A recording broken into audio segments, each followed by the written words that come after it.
Hello, ladies and gentlemen. We have got so much AION 2 information to look at. Before we get into it, I would like to thank every hardworking AION 2 community member on the AION 2 Discord, which you see a link to right now on my screen, for helping me compile this information for the video. A huge thanks goes to Graphics for providing me with the translations of both the Korean and the Taiwanese stream. I recommend you to join the Discord if you want to learn about everything AION 2 in a legit and a well-researched way. You will find the link to the Discord and to Graphics' channel in the description and pinned comment. So with that out of the way, let's jump right into it. Keep in mind that the compiled information I have is from two live streams, from the Korean and the Taiwanese gameplay stream.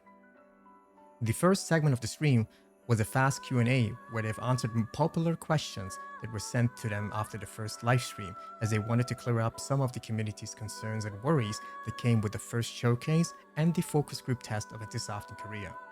I've merged the questions and will provide you with condensed answers to them, and just highlight those questions right now on the screen, and you have the ability to just pause them, and I will just show them for 3 seconds each question and answer, and then we will jump right away into the more important things. And by the way, this video will not fit everything that happened in the live stream, but I decided to somewhat compile everything that was very important up to the gameplay reveal, so that we have a lot to talk about without the video becoming too long. And the next video that I plan is going to be about the gameplay and what we have seen, how the skills behave, the movement, the content that was shown, the NPCs and everything, and items that you see in vendors. All of that will be looked at later on in different videos. So stay tuned and let's get right into it.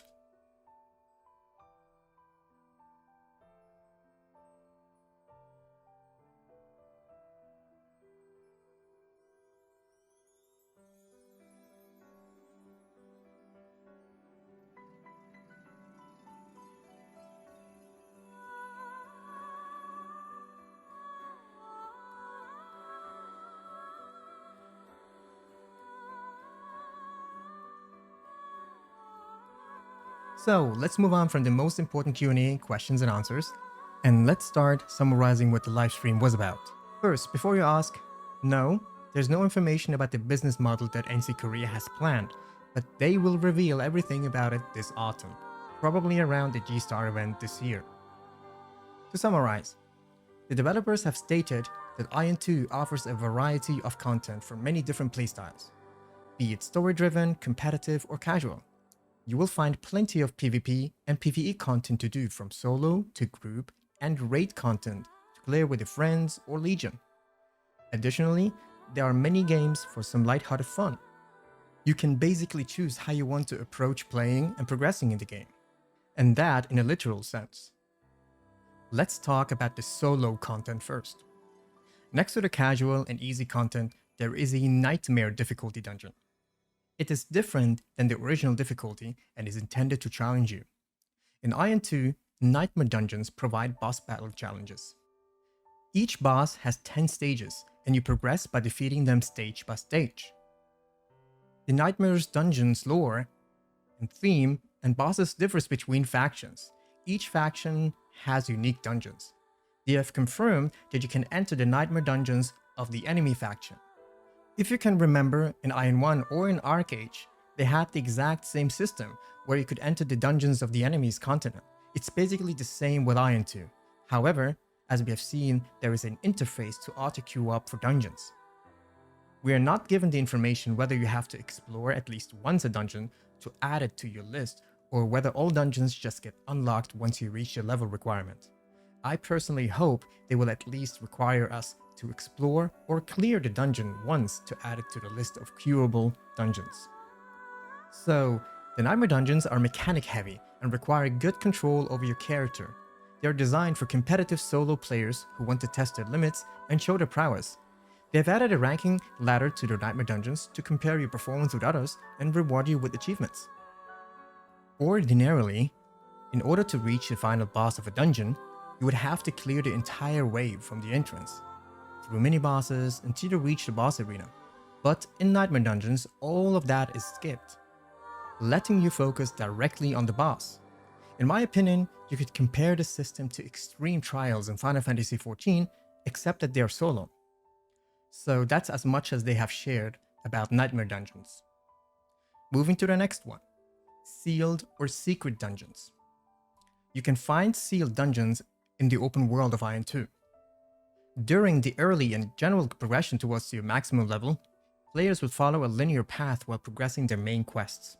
To make it less monotonous, the developers have decided to place the sealed dungeons entrances all over the world, also close to the path of the main quests. Those dungeons aren't only combat ones. Some of them include puzzles and other unique mechanics to solve. If you see the entrance of a sealed dungeon, it is recommended checking them out. At the launch of the game, there will be 60 unique sealed dungeons per faction. Yes, you heard right, 60 per! That's 120 sealed dungeons, and more is planned for the future patches. You can also enter the sealed dungeons of the enemy territory while rifting. You will receive boosted rewards while doing so. They have said that in AION 1, going through rifts was mainly to engage PvP, but in AION 2, players will have much more reasons to rift, as you can seek PvE content there as well. Yo guys, I've got to say, that's a big win for PvEers and PvPers. AION 2 will have a ton of content. No surprise to said that the game's progression is rather horizontal than vertical. I can't wait to see what they mean with that. Well, speaking of open world exploration, Garrisonings will be back. Yes, do you remember the Catalan garrisons of 4.0 or the modern ones in AION 1 or Classic? Something similar will be accessible in the open world to fill the gap between villages, cities, and main hunting grounds. Players will be able to capture those garrisons. You can acquire hidden rewards while defending the garrisons. Each of the garrisons provides with unique rewards and objectives, so there's a lot to explore and to find out, I guess. God damn, so exciting actually. So back to solo dungeons, there's another solo challenge called Awakening Battles. That's at least, the translation, the rough one. Take it with a grain of salt. The Awakening Battle is a timed challenge with 4 difficulty levels. Players must progress through a series of connected rooms, clearing each monster, and finally beating the boss. The faster you complete it, the bigger are the rewards. As your gear improves, you can aim for even faster clears to compete with others in the Awakening Battle leaderboards. So that's a wrap for the solo content for now. There might be more, but they have not mentioned that in the livestream. So let's get to group PvE content. Expeditions. Those are the dungeons that you can clear either solo or in a group of 2 to 4 players. As an example was the Fire Temple that they showcased during the livestream. Expeditions have 2 difficulty levels. Exploration is the easy mode. Conquest is the challenge mode, which is unlocked upon completing the exploration mode once. Through the Force Join option, while queuing up to enter an expedition, you can join an already progressed one, meaning you can save time, jump in, and help someone who started an expedition. They have also shown a teleportation scroll, a consumable that allows you to teleport to unlocked checkpoints in the expedition. The scroll is being sold for Kina, which is the main in-game currency of AION 2, and was rather cheap. I personally have mixed feelings about this feature, but I will stay open-minded. Next to the challenge dungeons, we have also something called Transcendence Dungeons. Those are party-based dungeons, 1 tier above the Conquest mode in difficulty. It is stage-based. If your team works well together and completes the objectives with high rating, you advance to the next stage.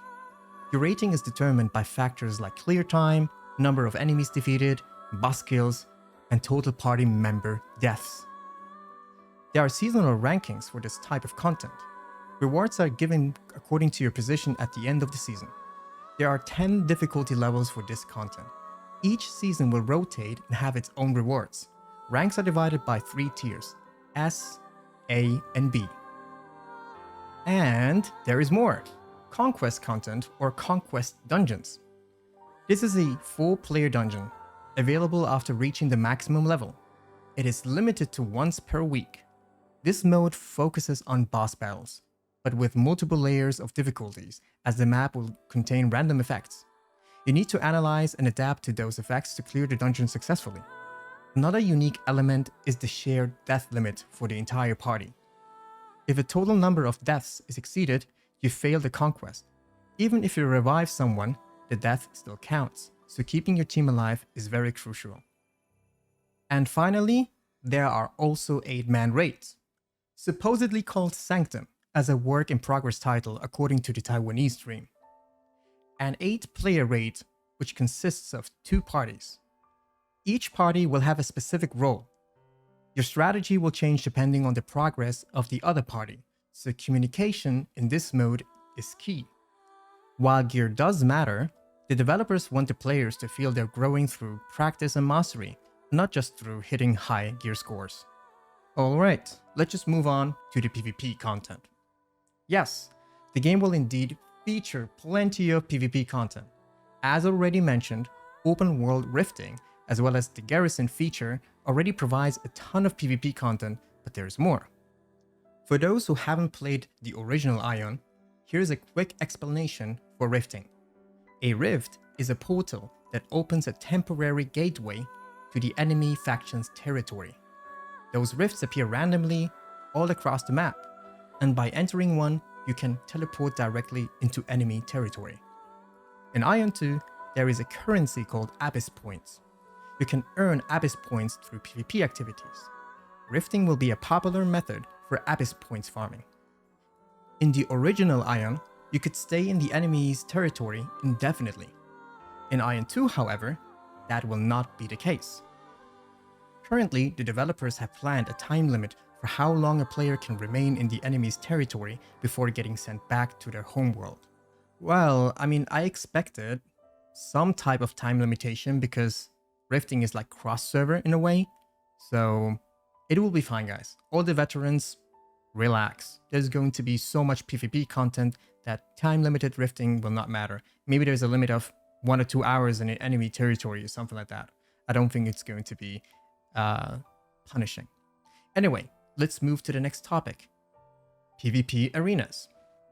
The modes are as follows: 1v1, 4v4, and flying is deactivated in PvP arenas and Battlegrounds. We are talking here about instanced arenas and Battlegrounds, by the way. Arenas will have a seasonal leaderboard and will reward players based on their ranking points. NCSoft said that once the system is released, they hope that everyone is going to participate. Does that mean that arenas will not be available on launch? I hope they're just, talking about leaderboards instead. But we will have to see, I guess. Next is PvP Battlegrounds. Yes, there's of course an 8v8 mode for PvP. However, it's different than the 4v4 as it focuses on having 2 teams compete in a map focusing on a shared objective. This could possibly sound like a Dredgen from the original AION with updated content and objectives. However, the developers have stated that they are preparing multiple Battlegrounds. The current one that they're working on is an escort the cargo mode. One of the 2 parties of the raid focuses on pushing the payload, while the other party engages in combat to free the way for the payload. Sounds like Overwatch to me, or the Final Fantasy XIV PvP mode that features a similar mechanic. Battlegrounds will heavily rely on teamwork according to the devs. Quick decision making, communication, and smart role assignments based on the situation or game mode will be key. And now to the big stuff. The Abyss. The most defining feature in AION. We all love it, right? I mean, if you haven't played AION before, you too will love it. I bet.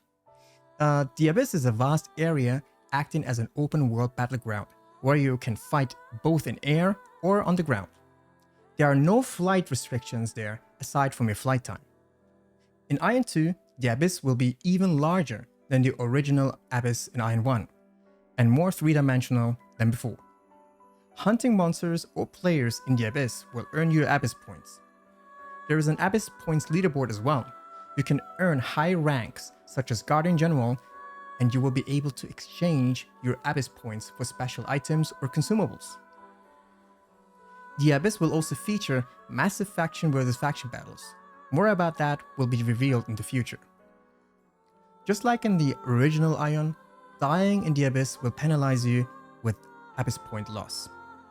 Like in the original game, Abyss points are used to buy equipment, Abyss wings, and more items. I mean, hey, Abyss wings? Hello? What does that exactly mean? Because they said before that wings are not really combat power, right? Maybe it's just some awesome flair? So, according to the developers, the Abyss will be one of the most intense and exciting places to be in the game, for exciting PvP moments like in the original AION times.